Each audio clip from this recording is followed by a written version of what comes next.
नमस्कार साथीहरू। आज जेठ 2 गते 2080 साल 16 मे 2023 र आज हामीले नेप्सेको टेक्निकल एनालाइसिस गर्नेछौँ र आउने दिनमा हाम्रो मार्केट कस्तो रहनेछ र हाम्रो कस्तो स्ट्र्याटेजी हुनुपर्छ भन्ने विषयमा छलफल गर्नेछौँ। आज हाम्रो नेप्से इन्डेक्समा 0.18% ले वृद्धि भएको छ। त्यो भनेको 3.31 बिन्दु हो र आज हाम्रो क्लोजिङ 1821.62 बिन्दुमा क्लोजिङ दिएको छ। आज हामीले चार्टमा हेर्न सक्छौँ सुरुमा मार्केट घटेको थियो तर फेरि 1810 तिर आएपछि फेरि मार्केट बढ्यो र अन्त्यसम्म नै बढेको देखि आज म्याक्सिमम टाइम मार्केट बढेको नै देखिएको थियो। त्यस्तै आज 136 वटा स्टकको प्राइस बढ्यो भने 64 वटाको घटेको छ र 17 वटाको चेन्ज भएको छैन। हामी आज स्टकको प्राइसहरूको पनि हेर्न सक्छौँ। आज प्राय अधिकांश स्टकहरूको प्राइस बढेको छ। यसले आज मार्केटमा बायरहरू चाहिँ आएको जस्तो देखिएको छ। त्यस्तै आज हाम्रो भोल्युम चाहिँ 64 करोड जतिको भोल्युम आएको छ। यो भोल्युम पनि ठिकै भोल्युम हो। अहिले सपोर्टतिर आएपछि भोल्युम बिस्तारै बढ्दै जानु राम्रो सङ्केत हुन्छ र आजको भोल्युम थोरै भए पनि अब भोलिका दिनहरूमा भोल्युम बढ्ने जस्तो देखिएको छ। त्यस्तै हामीले नेप्सेको इन्डेक्सहरूमा सब इन्डेक्सहरूमा हेर्दाखेरि चाहिँ प्राय आज सबै सब इन्डेक्सहरूमा वृद्धि भएको छ र ब्याङ्किङ इन्डेक्स त्यस्तै अदर इन्डेक्स मात्रै घटेको छ। बाँकी सबै इन्डेक्सहरूमा वृद्धि भएको छ। अब हामी नेप्सेको टेक्निकल चार्टमा गएर एनालाइसिस हेरौँ। हामी नेप्सेको टेक्निकल चार्टमा हेर्दाखेरि चाहिँ आज हाम्रो क्यान्डल एउटा बुलिस क्यान्डल बनेको छ। म तपाईँलाई यहाँ जुम गरेर देखाउँदैछु। आज हाम्रो एउटा इम्पोर्टेन्ट क्यान्डल बनेको छ। यो हेर्नुहोस् त उस्तै देखिएको छ तर हिजोको क्यान्डल चाहिँ ह्यामर क्यान्डल हो। आजको क्यान्डललाई हामीले कम्प्लिटली यसलाई ह्यामर त भन्न सक्दैन तर यो एक किसिमको इन्डिसिजन जस्तो देखिएको छ। यो स्पिनिङ टप क्यान्डल जस्तो देखिएको छ तर सपोर्ट निरा आएपछि यो स्पिनिङ टप क्यान्डलले पनि राम्रै सङ्केत गरेको छ। यो रिभर्सल हुन सक्ने पनि सङ्केत गर्न सक्छ किनभने यो अहिले इन्डिसिजन देखिएको छ।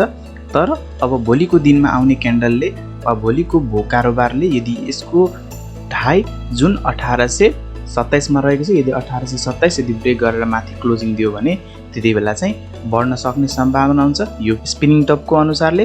र अर्को कुरा यो हाम्रो जुन हिजो क्यान्डल बनेको थियो ह्यामर क्यान्डल बनेको थियो त्यो ह्यामर क्यान्डलको पनि माथि हाई भनेको 1826 तिर नै रहेको छ। त्यसको पनि माथि क्लोजिङ भयो भने यो भ्यालिड हुन सक्ने पनि सम्भावना हुन्छ र यो हाम्रो पहिलो कन्फर्मेसन मिल्नेछ। त्यसपछिको यो माथिबाट आएको ट्रेन्ड लाइन रहेको छ।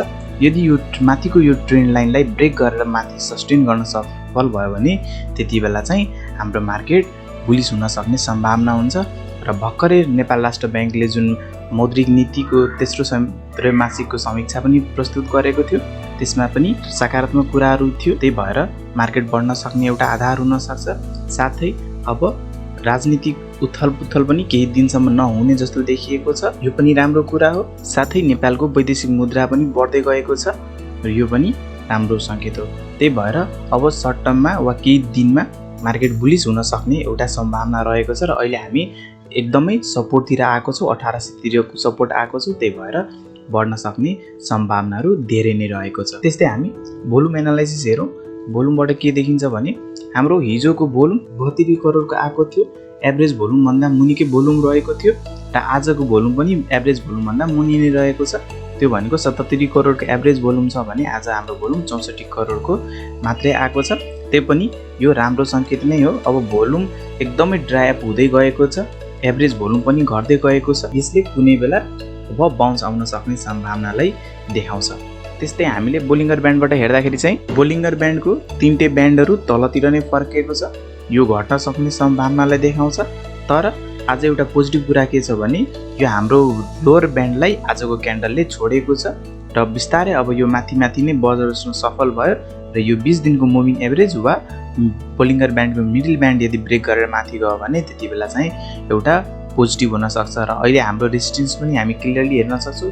यो ट्रेन्ड लाइन र यो 20 दिनको मुभिङ एभरेज पनि लगभग एउटै लेभलतिर रहेको छ। त्यो भनेको 1845 को लेभलतिर रहेको छ र यहाँबाट बढ्न सक्ने सम्भावना चाहिँ हुन्छ। त्यस्तै हामीले मुभिङ एभरेजहरूबाट हेर्दाखेरि चाहिँ के देखिन्छ भने हाम्रो 20 दिनको मुभिङ एभरेज 50 दिनको मुभिङ एभरेज र 200 दिनको मुभिङ एभरेजलाई हामीले हेर्ने हो भने आज क्यान्डलहरू तल नै बसेको छ। तीनटै मुभिङ एभरेज भन्दा तल बसेको छ र अब बिस्तारै यदि माथि बढ्दै गयो भने अब यो 20 दिनको मुभिङ एभरेज र 50 दिनको मुभिङ एभरेज अब एकै ठाउँतिर आउनेछ र त्यति बेला चाहिँ हाम्रो यो स्ट्रङ रेजिस्टेन्स रहनेछ। यो स्ट्रङ रेजिस्टेन्स क्लियर गरेपछि हाम्रो बल्ल अबको टार्गेट चाहिँ 2000 सम्मको रहन सक्छ। तर अहिले हाम्रो त्यस्तो सेटअप देखिएको छैन, तर अब पोजिटिभ सङ्केतहरू चाहिँ पक्कै मिल्न सुरु भएको छ। यो राम्रो सङ्केत नै मान्नुपर्छ हामीहरूलाई।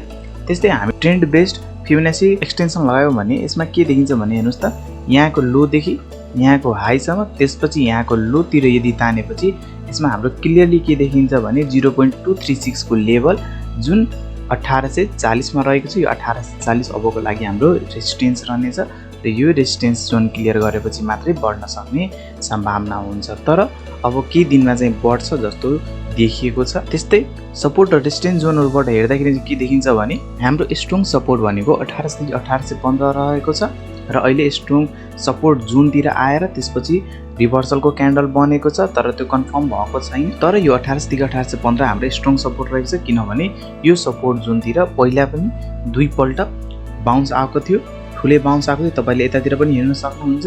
24 जुन 2022 तिर आएको थियो, त्यति बेला चाहिँ एउटा राम्रो स्विङ भएको थियो। त्यस्तै अर्को 22 सेप्टेम्बर 2022 तिर आएको थियो, त्यहाँबाट पनि राम्रै बढेको थियो र यसपालि पनि यतातिर आएको छ, यहाँबाट फेरि बढ्छ जस्तो देखिएको छ। र यदि यहाँबाट बढ्यो भने हाम्रो टार्गेट सहजै 2000 सम्म हाम्रो टार्गेट रहन सक्छ, 200 पोइन्टको टार्गेट रहन सक्छ। त्यो राम्रो टार्गेट हो। त्यही भएर मैले के भन्दै आएको छु भने यदि तपाईहरुले इन्भेस्ट गर्न सोच्दै हुनुहुन्छ भने अहिले राम्रो स्टकहरु चाहिँ सस्तो मूल्यमा पाइरहेछ। तपाईले यति सस्तो मूल्यमा पाउनु भनेको एकदमै राम्रो कुरा हो। तपाईहरु राम्रो कम्पनीहरुको स्टकहरु सिलेक्ट गरेर तपाईहरुले आफ्नो पोर्टफोलियोमा राख्नुभयो भने त्यो अवश्य पनि आउने 6 महिना वा साल भरमा यदि हाम्रो इकोनोमिक कन्डिसनहरु राम्रो भयो भने त्यतिबेला चाहिँ मज्जाले बढ्ने देखिएको छ र तपाईहरुले राम्रो प्रफिट पनि पाउन सक्नुहुन्छ। त्यही भएर अब केही दिन मात्रै 2-4 दिनको यदि क्यान्डलहरुले यदि यो ट्रेन्ड लाइनलाई ब्रेक गरेर माथि गयो भने त्यतिबेला चाहिँ हाम्रो सहजै टार्गेट 2000 सम्मको रहने देखिएको छ। र तपाईहरुले कसरी एउटा राम्रो स्टकहरु सिलेक्ट गर्नुहुन्छ भनेर त्यसको बारेमा पनि मैले एउटा भिडियो बनाएको छु। तपाईहरुले यो भिडियोको डिस्क्रिप्सन बक्समा मैले राखिदिन्छु, तपाईले त्यहाँबाट पनि त्यो भिडियोज हेर्नु होला। 2-3 वटा स्टेपमा तपाईले सजिलै राम्रो स्टकहरु चाहिँ आफ्नो पोर्टफोलियोमा राख्न सक्नुहुन्छ। र अहिले ट्रेडिङ गर्न सोच्नु भएको छ भने के ट्रेडिङ गर्नको लागि चाहिँ अझै केही दिन चाहिँ पर्खिनु पर्ने जस्तो देखिएको छ। तर तपाईले सानो बाउन्समा पनि यदि कमाउन सोच्नु भएको छ भने अलि रिस्की हुन्छ, तर तपाईले त्यो पनि गर्न सक्नुहुन्छ। तर कन्फर्मेसन आएपछि मात्रै गर्नु होला। त्यस्तै हामीले MACD बाट हेर्दाखेरि चाहिँ आज MACD मा पोजिटिभ देखिएको छ, किनभने रातो हिस्टोग्राम घटेको छ तर अहिले पनि सेल सिग्नल भ्यालिड रहेको छ। बियरिश क्रसओभर नै छ। अब बुलिश क्रसओभर दिएपछि र हिस्टोग्राम माथि बनेपछि ग्रीन हिस्टोग्रामहरु बनेपछि त्यतिबेला हाम्रो पोजिटिभ देखिन्छ। त्यस्तै RSI बाट अहिले पनि लोअर लो र लोअर हाईको श्रृंखलामा रहेको छ। जबसम्म यो हायर हाई र हायर लोको श्रृंखलामा जाँदैन तबसम्म एउटा पोजिटिभ माहौल बन्दैन। ADX बाट हेर्दाखेरि चाहिँ के देखिन्छ भने ADX बाट हाम्रो माइनस DI लाइन अहिले पनि माथि रहेको छ र ADX नन ट्रेन्डिङ जोनमा छ, अर्थात अहिले सेलरहरुको स्ट्रेन्थ लो रहेको छ, वीक स्ट्रेन्थ रहेको छ। र यदि हाम्रो प्लस DI लाइन माथितिर गयो भने र ADX पनि बढ्यो भने त्यतिबेला चाहिँ पोजिटिभ हुनेछ र त्यतिबेला हाम्रो बाइ सिग्नल आउनेछ। तपाईहरुले त्यसमा एन्ट्री गर्न सक्नुहुन्छ। होइन यदि यो माइनस DI लाइन नै माथि बस्यो र ADX यदि 20 भन्दा माथि लाग्यो भने त्यतिबेला चाहिँ सेलिङ आउन सक्ने पनि सम्भावना हुन्छ। ओभरअलमा भन्नु पर्दा तपाईहरुले अहिले बरु राम्रो स्टकहरु इन्भेस्टिङ गर्ने हिसाबले चाहिँ राम्रो स्टकहरु किन्न सक्नुहुन्छ। अहिले पनि बाइ सिग्नल नआए पनि तपाईहरुले किन्न सक्नुहुन्छ। र अर्को कुरा यदि तपाईहरुले ट्रेडिङ गर्न सोच्नु भएको छ भने केही दिन चाहिँ अझै पर्खिनु होला। कन्फर्मेसन आएको छैन, कन्फर्मेसन आएपछि मात्रै तपाईहरुले यसमा एन्ट्री गर्दा चाहिँ बेटर हुन्छ। र हाम्रो यो ट्रेन्ड लाइन माथिको यो ट्रेन्ड लाइन रहेको छ, यो ट्रेन्ड लाइन नै हाम्रो अहिलेको लागि रेजिस्टेन्स रहेको छ।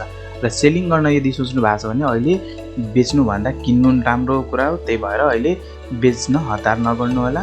जबसम्म हाम्रो 1800 भन्दा माथि हुन्छ तबसम्म हामी पोजिटिभ नै हुन्छौँ। र 1800 भन्दा मुनि लागे पनि एउटा प्यानिक सिचुएसनमा मात्रै घट्ने, धेरै पोइन्टले घट्न एउटा सम्भावना हुन्छ। होइन भने जुन हिसाबले भोल्युमहरु आइराछ, थोरै भोल्युम आइराछ, यसले के देखिन्छ भने 1800 मुनि ब्रेक गरे पनि धेरै पोइन्टले थोरै सम्भावना हुन्छ। हस्त साथीहरु, यही थियो आजको नेप्सेको टेक्निकल एनालाइसिस। र यदि तपाईहरुको कुनै सल्लाह सुझाव वा कुनै स्टकको टेक्निकल एनालाइसिस वा कुनै फाइनान्शियल टपिकमा तपाईहरुले भिडियो चाहनुहुन्छ भने कृपया कमेन्ट बक्समा कमेन्ट गर्नु होला। र साथै अब केही दिनमा म क्यान्डलस्टिक प्याटर्न सिरिजको भिडियोहरू ल्याउने छु जसमा तपाईहरूले जस्तै बुलिस क्यान्डलस्टिक चार्टहरू र बेरिस क्यान्डलस्टिक चार्टहरू साथै कन्टिन्युएसन चार्टहरू हुन्छ त्यसको बारेमा अब भिडियोहरू आउनेछ, लगातार भिडियोहरू आउनेछ। त्यसमा पनि अहिले काम चलिरहेछ, केही दिनमा अपलोड गर्नेछु। हस् त साथीहरू, यही थियो आजको नेप्सेको टेक्निकल एनालिसिस। तपाईहरूको दिन शुभ रहोस्। धन्यवाद।